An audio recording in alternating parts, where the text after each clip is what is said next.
നമ്മളെ അത്രയും സ്നേഹിച്ച, നമുക്ക് വേണ്ടി അത്രയും പൈസ കളഞ്ഞ സോജൻ എന്ന് പറഞ്ഞ പുള്ളിയുടെ വൈഫിനെ ഏകദേശം 10 ദിവസം ഡൽഹി കൊണ്ടുപോയിട്ട് ഇന്ന് സബ്മിഷൻ നാളെ സബ്മിഷൻ എന്ന് പറഞ്ഞ് നടത്തി അതും ഫേക്ക് വിസ അടിപ്പിക്കാൻ ശ്രമിച്ചു.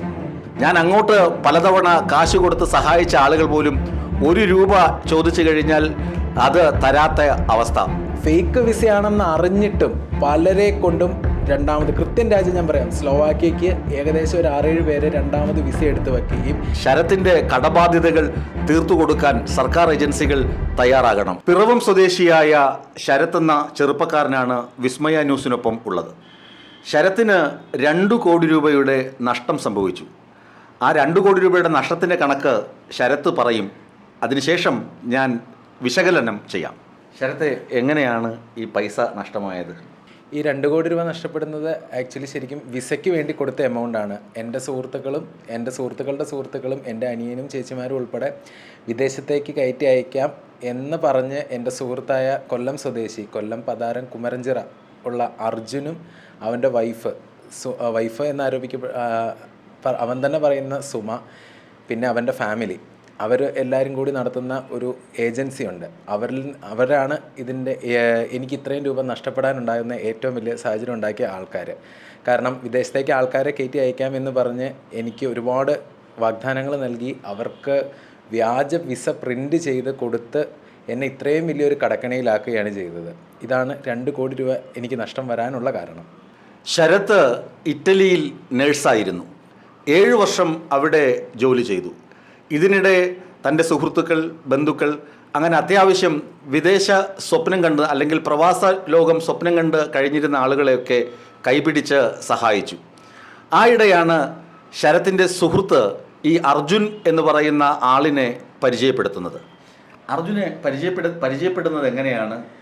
അർജുനുമായി അല്ലെങ്കിൽ സാധാരണഗതിയിൽ ശരത്ത് സഹായിച്ചു കൊണ്ടിരുന്നത് അല്ലെങ്കിൽ ആളുകളെ വിസ കൊടുക്കാം എന്നൊരു വാഗ്ദാനം അർജുനിൽ നിന്ന് എങ്ങനെയാണ് കിട്ടുന്നത്? ഞാൻ ആക്ച്വലി 7 വർഷമായിട്ട് വിദേശത്ത് കെയർ ടേക്കർ ജോലി ചെയ്തുകൊണ്ടിരിക്കുകയായിരുന്നു. കെയർ ടേക്കറും ഡ്രൈവറുമായിട്ടുള്ള, അസിസ്റ്റൻറ്റ് നേഴ്സായിട്ടുള്ള ഒരുപാട് ജോലികൾ ചെയ്തുകൊണ്ടിരിക്കുകയായിരുന്നു. ഈ 7 വർഷം കൊണ്ട് ഞാൻ 2017 ഇറ്റലിയിൽ എത്തുമ്പോൾ സാധാരണഗതിയിൽ ഒരു സാധാരണക്കാരനായിട്ടാണ് പോയത്. അപ്പോൾ അതിനുശേഷം അവിടെ ഒരുപാട് വിദേശത്ത് കെയർ ടേക്കർ ജോലിക്ക് ആൾക്കാരെ ആവശ്യമുണ്ട് എന്ന് എനിക്ക് തന്നെ അറിഞ്ഞിട്ട് ഞാൻ തന്നെ കുറേ പേരോട് പറയുകയും, ഒരാൾ വിദേശത്ത് പോകുമ്പോൾ ഒബ്വിയസ്ലി നമ്മളോട് പലരും ചോദിക്കും എങ്ങനെയെങ്കിലും പോകാനുള്ള വഴികളുണ്ടോ.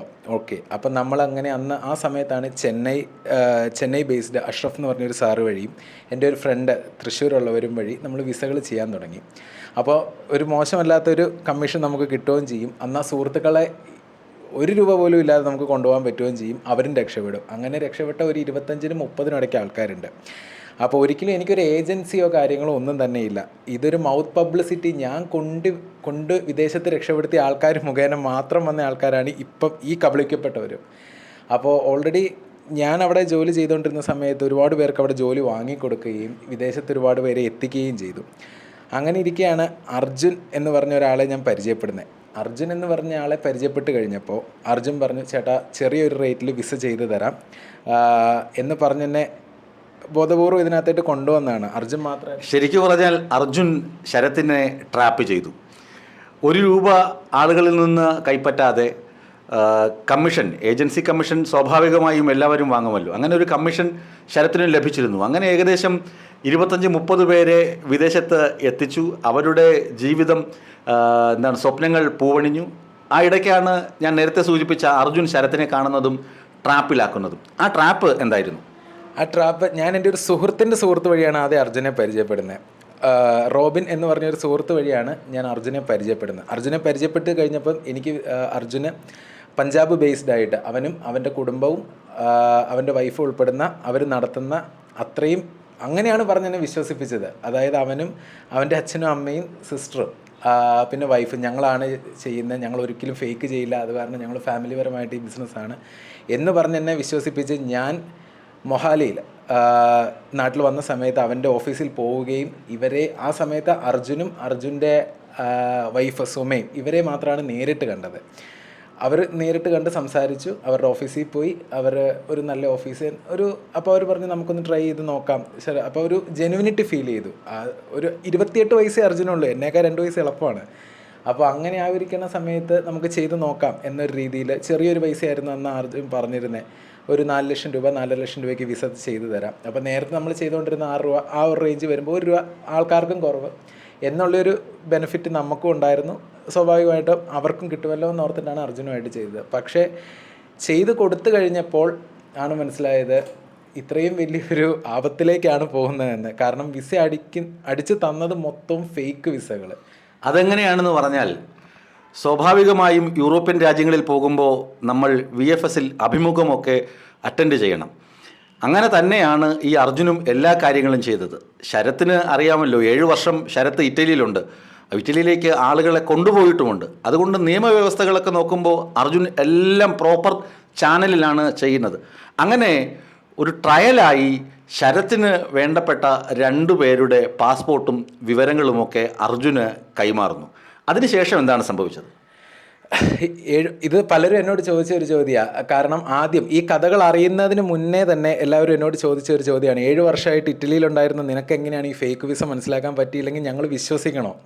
ഒബ്വിയസ്ലി അത് കറക്റ്റായ ഒരു ചോദ്യമാണ്. കാരണം അർജുൻ ട്രാപ്പ് ചെയ്യുന്നത്, അർജുനും അർജുൻ്റെ കുടുംബവും, ഞാൻ അങ്ങനെ തന്നെ പറയും. കാരണം അവർ നമ്മളെ ട്രാപ്പിലാക്കുന്നത് അവരുടെ ഏജൻസിയിൽ നേരിട്ട്, അവർ ഡൽഹി ത്രൂ ആണ് ഇത് മൊത്തം ചെയ്യുന്നത്. ഡൽഹിയിലെ VFSൽ ചെല്ലുന്നു, എങ്ങനെയാണോ ഒരു യൂറോപ്യൻ രാജ്യത്ത് പോകേണ്ട സബ്മിഷൻ നടത്തുന്നു, ബയോമെട്രിക്സ് എടുക്കുന്നു, VFS ഫീസ് അടയ്ക്കുന്നു. ഞാനത് ഓൾറെഡി സെൻഡ് ചെയ്ത് വിസ്മയ ചാനലിന് തന്നിട്ടുണ്ട്.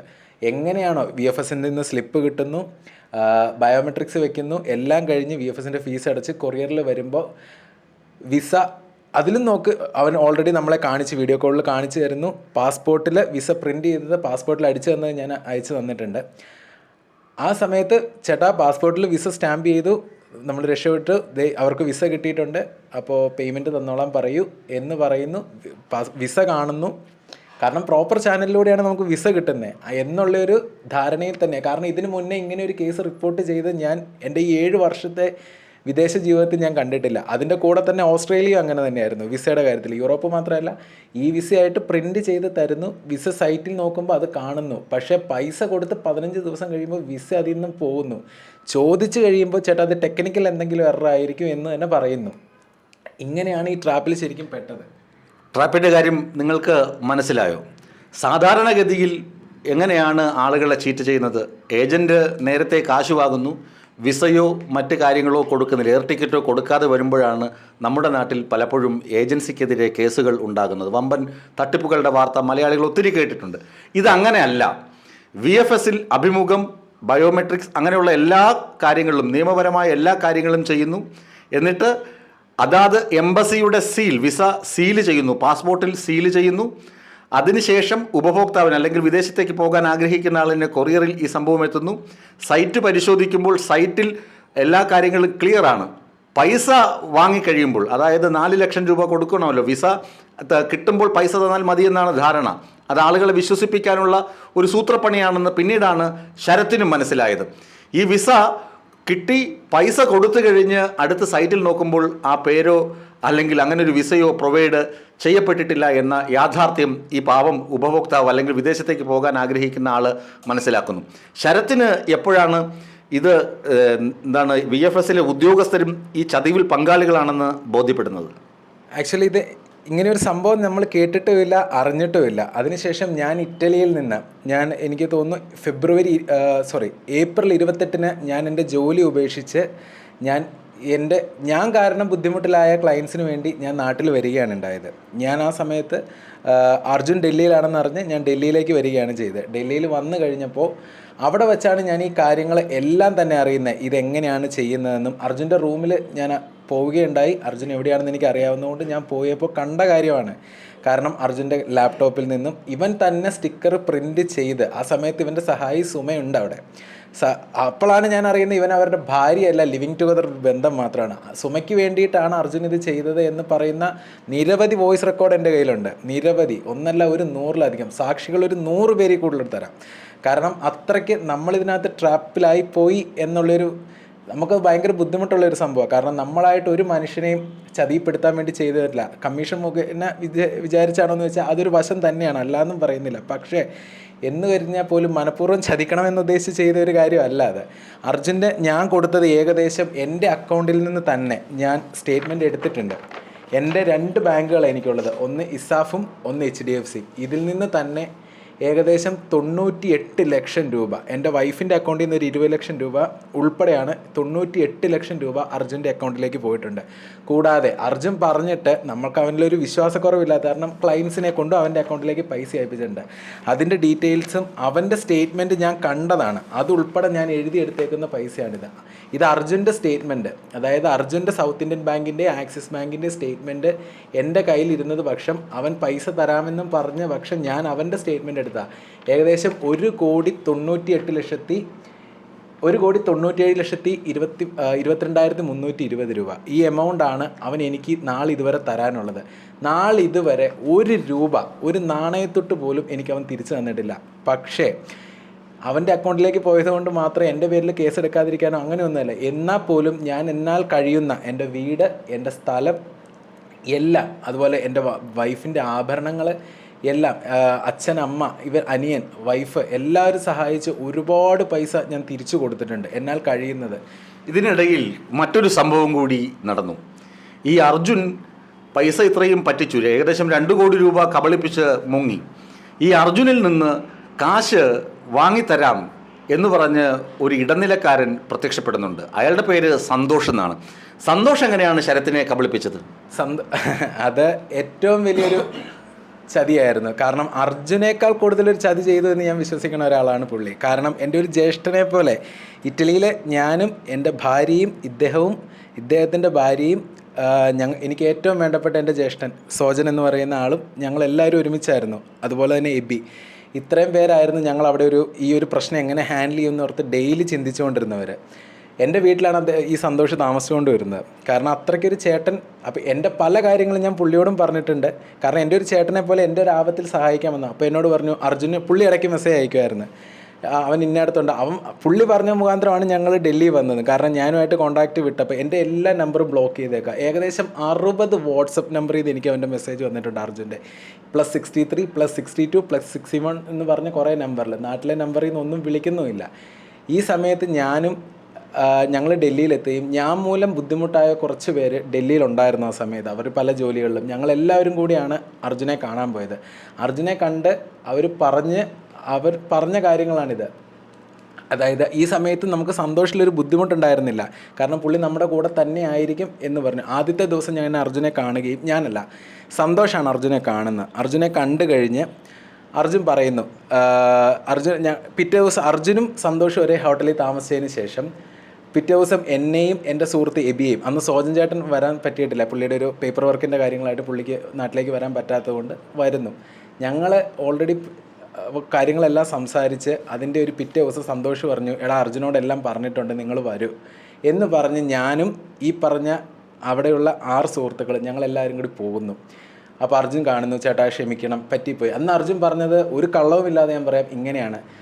അവൻ്റെ കൂടെ ലിവിങ് പാർട്ട്ണറായിരുന്ന സുമ എന്ന് പറഞ്ഞയാളും അവൻ്റെ ഫ്രണ്ട് സതീഷ് കുമാർ രാമമൂർത്തി എന്ന് പറഞ്ഞ പുള്ളിയും കൂടി എന്നെ പറ്റിച്ചതാണ്. അവൾ എന്നെ ഉപയോഗിച്ചിട്ട് ഇപ്പോൾ വേറൊരാളുടെ കൂടെയാണ് ജീവിക്കുന്നത്.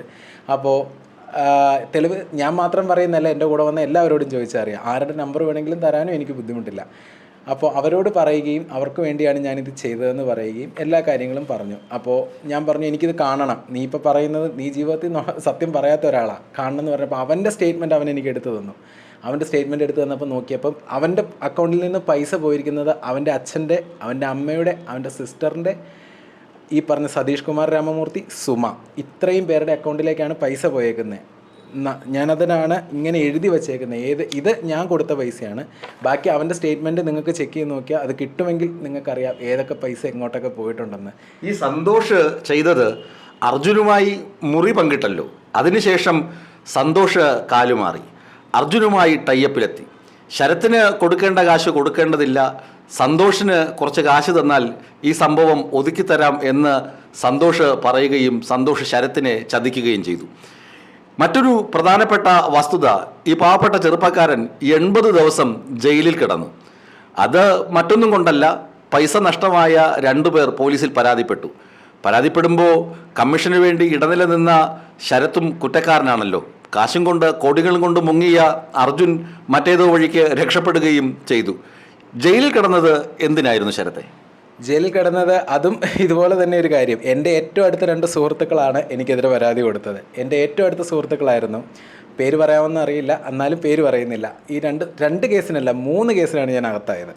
കാരണം അതിലും സന്തോഷിനൊരു റോളുണ്ട്. അത് ഞാൻ ഇപ്പോൾ ആദ്യം ഇത് പറഞ്ഞിട്ട് ഞാൻ പറയാം. കാരണം എന്താണെന്ന് വെച്ച് കഴിഞ്ഞാൽ ഈ പറഞ്ഞ 2 പേർക്കും അത് ഓസ്ട്രേലിയൻ വിസയായിരുന്നു. ഓസ്ട്രേലിയൻ വിസ ചെയ്ത് തരാം എന്ന് പറഞ്ഞാണ് ഞാൻ അവരുടെ കയ്യിൽ നിന്ന് പൈസ വാങ്ങിയത്. അന്ന് അവരെനിക്ക് തന്നത് 1 ലക്ഷം രൂപയും 2 ലക്ഷം രൂപയും അടുത്താണ്. പക്ഷേ അന്ന് അർജുന് ഞാൻ അയച്ചു കൊടുത്തത് 5 ലക്ഷം രൂപ വെച്ച ഒരാൾക്കാണ്. കാരണം അവരെൻ്റെ ഏറ്റവും അടുത്ത സുഹൃത്തുക്കളായിരുന്നു. അന്ന് എൻ്റെ കയ്യിൽ പൈസയുണ്ട്. അപ്പോൾ അവർ രക്ഷപ്പെട്ടോട്ടെ. അതിൽ നിന്ന് 1 രൂപ എനിക്ക് കമ്മീഷനോ കാര്യങ്ങളോ ഒന്നുമില്ല. എന്നിട്ട് പോലും ഞാൻ എൻ്റെ കയ്യിൽ നിന്നൊരു 3 ലക്ഷം രൂപ അധികം എടുത്തിട്ടാണ് അവർ പോയി രക്ഷപ്പെട്ടോട്ടെ എന്നുള്ളൊരു ധാരണ കൊണ്ട് മാത്രമാണ് ഞാൻ അവൻ അക്കൗണ്ടിൽ പൈസ ഇട്ട് കൊടുത്തത്. അതിനുശേഷം ഒബ്വിയസ്ലി ഈ കാര്യം നടന്നില്ല. അപ്പോൾ അവർ സ്വാഭാവികമായിട്ട് റിയാക്ട് ചെയ്ത് പൈസ കൊടുക്കാൻ. എൻ്റെ കയ്യിൽ പൈസ കൊടുക്കാൻ ആ സമയത്ത് എല്ലാം വിറ്റു, പിന്നെ ഒന്നും ഉണ്ടായില്ല. പക്ഷേ ഞാൻ ഇവരുമായിട്ട് നിരന്തരം കോൺടാക്ട് ചെയ്യുന്നുണ്ട്. ഞാൻ നാട്ടിൽ വരുന്ന കാര്യം പറഞ്ഞിട്ടുണ്ട്, അർജുൻ്റെ കയ്യിൽ നിന്ന് പൈസ കിട്ടുമ്പോൾ തരാം എന്ന് പറഞ്ഞിട്ടുണ്ട്. അർജുൻ്റെ കയ്യിൽ നിന്ന് പൈസ കിട്ടേണ്ട ഒരു സാഹചര്യം വരെ വന്ന് നിൽക്കുന്ന ഒരു സമയമാണ് ഈ പറഞ്ഞ സന്തോഷിൻ്റെ ഇടപെടൽ മൂലം തന്നെയാണ് ഇന്ന് ഇത്രയും പ്രശ്നങ്ങൾ. ഞാൻ ഓൾറെഡി ഡൽഹി വന്നപ്പം നമുക്ക് പോലീസിൽ ഇൻഫോം ചെയ്യാമെന്ന് പറഞ്ഞപ്പോഴും പുള്ളി സമ്മതിച്ചില്ല. പക്ഷേ അതിനുശേഷം അതാണ് അതിൻ്റെ മെയിൻ പോയിൻ്റ്. കാരണം എന്താണെന്ന് വെച്ച് കഴിഞ്ഞാൽ എന്നെ ഇങ്ങോട്ട് വിട്ട സോജൻ എന്ന് പറഞ്ഞ ചേട്ടന് എന്നേക്കാൾ വിശ്വാസം സന്തോഷിനായിരുന്നു. കാരണം സോജൻ ചേട്ടൻ പുള്ളിയുടെ ടിക്കറ്റും എല്ലാം എടുത്താണ് സന്തോഷിനെ നാട്ടിലേക്ക് കയറ്റിവിട്ടത്. കാരണം പുള്ളിക്ക് വരാൻ പറ്റാത്ത കാരണം സോജൻ എന്നിലൊരു വിശ്വാസക്കുറവുണ്ടായിരുന്നു. കാരണം ഞാനാണിതിൽ ഇടനില നിന്നത് ഇവനെ എത്രമാത്രം വിശ്വസിക്കാൻ പറ്റുമെന്ന രീതിയിൽ. പക്ഷേ ഈ സോജൻ ചേട്ടൻ്റെ വൈഫിനെ കൊണ്ടുപോകാം എന്ന് പറഞ്ഞ് സന്തോഷ് പാസ്പോർട്ട് വാങ്ങി ഡൽഹിയിൽ സബ്മിഷൻ വെച്ച് അത് അർജുനെ കൊണ്ട് തന്നെയാണ് നടത്തിയത്. എനിക്ക് ഇത്രയും രൂപ തരാനുള്ളതാണ്, ഇത്രയും വലിയ ഫ്രോഡാണെന്നറിയാം. അതറിയുന്നത് അർജുൻ നാട്ടിൽ വന്നപ്പോൾ കൃത്യം പറഞ്ഞാൽ കാലടി പോലീസ് സ്റ്റേഷൻ്റെ ഫ്രണ്ടിൽ വെച്ചിട്ടാണ് പറയുന്നത്, ഇത് ഇന്ന ചേച്ചിയല്ലേ. അപ്പം ഞങ്ങൾ ചോദിച്ചു നിനക്ക് എങ്ങനെ അറിയാം? ഇത് സന്തോഷം എൻ്റെ കയ്യിൽ വിസ ചെയ്യാൻ തന്നതാണ്. അപ്പം ഞാൻ പറഞ്ഞു സന്തോഷം, അതെ. അന്ന് അവൻ അതിൻ്റെ വോയിസ് റെക്കോർഡും കാര്യങ്ങളും എല്ലാം കാണിച്ചു തരികയും എല്ലാ കാര്യങ്ങളും അവർ പറയുകയും ചെയ്തു, ഇങ്ങനെയാണ് ചെയ്തത്. അപ്പോൾ പുള്ളിക്ക് വർക്ക് ചെയ്യാൻ വേണ്ടിയിട്ടാണ് എന്നെ ഓൾറെഡി കൊണ്ടുവരണം, അല്ലെങ്കിൽ നാട്ടിൽ വന്ന് വിസ ചെയ്ത് തരണം. പുള്ളി ഫേക്ക് വിസയാണെന്ന് അറിഞ്ഞിട്ടും പലരെ കൊണ്ടും രണ്ടാമത് കൃത്യം രാജ്യം ഞാൻ പറയാം, സ്ലോവാക്യയ്ക്ക് ഏകദേശം ഒരു 6-7 പേര് രണ്ടാമത് വിസ എടുത്ത് വയ്ക്കുകയും നമ്മളെ അത്രയും സ്നേഹിച്ച, നമുക്ക് വേണ്ടി അത്രയും പൈസ കളഞ്ഞ സോജൻ എന്ന് പറഞ്ഞ പുള്ളിയുടെ വൈഫിനെ ഏകദേശം 10 ദിവസം ഡൽഹി കൊണ്ടുപോയിട്ട് ഇന്ന് സബ്മിഷൻ നാളെ സബ്മിഷൻ എന്ന് പറഞ്ഞ് നടത്തി അതും ഫേക്ക് വിസ അടിപ്പിക്കാൻ ശ്രമിച്ചു. അങ്ങനെ അർജുൻ എല്ലാ കാര്യങ്ങളും പറയുമ്പോൾ പറഞ്ഞു ചേട്ടാ സന്തോഷ് പറഞ്ഞിട്ടാണ് ചെയ്തത് എന്ന കാര്യങ്ങൾ അർജുൻ പറയുകയും കുറേ കാര്യങ്ങൾ വാട്സപ്പിൽ നമുക്ക് അതിനുള്ള പ്രൂഫ് കിട്ടുകയും പുള്ളിയോട് ഞാനിത് ചോദിച്ചപ്പം ഒരിക്കലും അല്ല അർജുന, ഞാനിത് ചോദിക്കുകയും ചെയ്തു. ഞാൻ ആദ്യം ചോദിച്ചു, സോജൻ ചേട്ടൻ ചോദിച്ചു, കൂടെ വന്ന് എബി ചോദിച്ചപ്പോൾ പറഞ്ഞു ഇല്ല ഇതൊരു തമിഴിനെ കൊണ്ടാണ് ചെയ്യിച്ചത്, വിസ കിട്ടിയില്ല. പക്ഷേ ഇത് പറഞ്ഞപ്പോൾ ശരിക്കും ഞെട്ടിപ്പോയി. ഒരു പ്രേക്ഷകർക്ക് ഏകദേശം കാര്യങ്ങൾ മനസ്സിലായി കാണും. ഒരു മെയിൽ നേഴ്സ് ഇറ്റലിയിൽ വളരെ സന്തുഷ്ടമായി കുടുംബജീവിതവും ജോലിയും മുന്നോട്ട് കൊണ്ടുപോകുന്നു. അതിനിടയിൽ ചതിക്കപ്പെട്ട് കേരളത്തിലെ ജയിലിൽ 80 ദിവസം കിടക്കേണ്ട ദുരവസ്ഥയുടെ കഥയാണ് ശരത്ത് വിവരിച്ചത്. ഇതിൽ നിന്ന് നിങ്ങൾ മനസ്സിലാക്കേണ്ട ഒരു പാഠമുണ്ട്. യൂറോപ്യൻ രാജ്യങ്ങളിൽ പോകാൻ സഹായിക്കുമെന്ന് പറയുന്ന പല ഏജൻറ്റുമാരും അർജുനെ പോലെ വ്യാജന്മാരാണ്, കുടുംബപരമായി ഫ്രോഡുകളാണ്. ഇത്തരം ഫ്രോഡുകൾ ഇടനിലക്കാരായി വരുന്നിടത്താണ് ശരത്തിനെ പോലെ സൗജന്യമായി ആളുകളെ സഹായിക്കുന്ന വ്യക്തികളൊക്കെ പെട്ടുപോകുന്നത്. 2 കോടി രൂപ കടമായി, ഉണ്ടായിരുന്ന കാറ് പോയി. ശരത്ത് ഞങ്ങൾ ആദ്യം കാണുമ്പോൾ ശരത്ത് പറഞ്ഞത് ചേട്ടാ ഞാനിങ്ങനെ കാറിലൊക്കെയാണ് എല്ലാ സ്ഥലങ്ങളിലും പോയിരുന്നത്, ഇപ്പോൾ കാൽനടയായിട്ടും KSRTC ബസ്സിലുമൊക്കെ പോകേണ്ടി വരുന്നു. ഞാൻ അങ്ങോട്ട് പലതവണ കാശ് കൊടുത്ത് സഹായിച്ച ആളുകൾ പോലും 1 രൂപ ചോദിച്ചു കഴിഞ്ഞാൽ അത് തരാത്ത അവസ്ഥ. ഇപ്പോൾ തന്നെയും അർജുൻ ഞങ്ങളെ കാണാൻ വർക്കല എത്തിയതുപോലും മറ്റൊരാളുടെ സാമ്പത്തിക സഹായം വാങ്ങിയിട്ടാണ്. അദ്ദേഹത്തിൻ്റെ കുടുംബ ബന്ധങ്ങളിൽ തന്നെ ശൈഥല്യം ഉണ്ടായിരിക്കുന്നു. ഇതൊക്കെ നേരിടുന്ന ചെറുപ്പക്കാരൻ ഇപ്പോൾ പോലീസിൽ പരാതിപ്പെട്ടിട്ടുണ്ട്. കൂത്താട്ടുകുളം പോലീസ് വളരെ കാര്യക്ഷമമായി അന്വേഷിക്കുന്നുണ്ട്. അർജുൻ കുടുങ്ങുമെന്ന് തന്നെയാണ് പ്രതീക്ഷ. അർജുനെ പോലീസ് പിടികൂടിയിട്ട് അയാൾക്ക് കോടിക്കണക്കിന് രൂപയുടെ ആസ്തിയുണ്ട്.